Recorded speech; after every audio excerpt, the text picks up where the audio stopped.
அண்ணா பதிவு பண்ணது பார்த்தீங்கன்னா 2021 சட்டமன்ற தேர்தல் அறிக்கையில் உறுதியளித்தபடி தொகுப்பூதியத்தில் பணியமர்த்தப்பட்ட செவிலியர்களை பணி நிரந்தரம் செய்யாமலும் அவர்களது நியாயமான கோரிக்கைகளை நிறைவேற்றாமலும் தமிழ்நாடு அரசு காலம் கடத்தி வருவது வன்மையான கண்டனத்துக்குரியது. குறிப்பா பேரிடர் காலத்தில் தங்கள் உயிரையும் பொருட்படுத்தாது தன்னலமற்ற சேவையாற்றிய செவிலியர்களின் உழைப்பினை உறிஞ்சிவிட்டு உரிமையை தர மறுப்பதோடு வீதியில் இறங்கி போராடும் செவிலியர்களை திமுக அரசு காவல்துறை மூலம் அடக்கி ஒடுக்குவது சிறிதும் இரக்கமற்ற கொடுங்கோன்மையாகும் அப்படின்னு தொடர்ச்சியாக அந்த அறிக்கையில் 3 பக்கம் அறிக்கை கொடுத்திருக்காரு.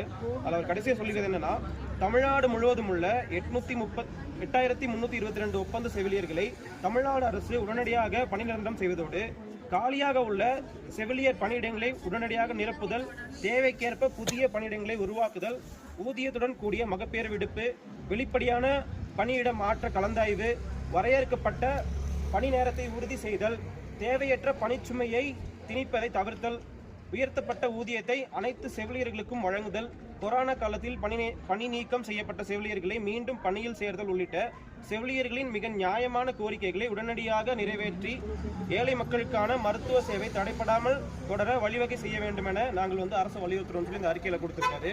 இந்த நீங்கள் பண்ணுற இந்த போராட்டம் உங்களுக்காக மட்டும் இல்லை, உள்ள பர்மனண்டாகி வேலை செய்கிறாங்க இல்லையா, அவங்களுக்கும் சேர்த்து தான். ஏன்னா அவங்க பணிசுமே நீங்கள் குறைக்கணும். மொத்த பணிசுமே அவங்களுக்குள்ளே கொடுத்துட்டு வேலை செய்யணும்னு அரசு சொன்னால் எப்படி பண்ண முடியும்? அப்போ அது ஒன்று. அது மட்டும் இல்லாமல் உள்ள நோய்வாய்ப்பட்டு கிடைக்கிற நோயாளிகளுக்கு இந்த போராட்டம் பொருந்தும். ஏன்னா நீங்களாம் இப்போ வேலைக்கு போனால் அவங்கள பார்த்துக்க முடியும். அரசு உங்களை இப்படி ஒடுக்கிறது மிகப்பெரிய கண்டனத்துக்குரியன்னு சொல்லி அண்ணா அறிக்கையில் கொடுத்துருக்காரு.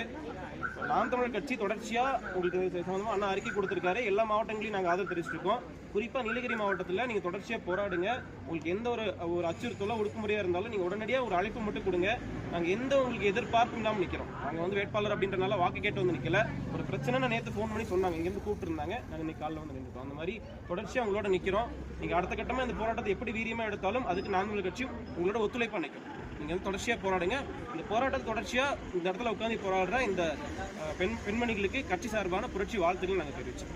அதே மாதிரி துப்புரவு தொழிலாளர்களுக்கும் பார்த்தீங்கன்னா இந்த அரசு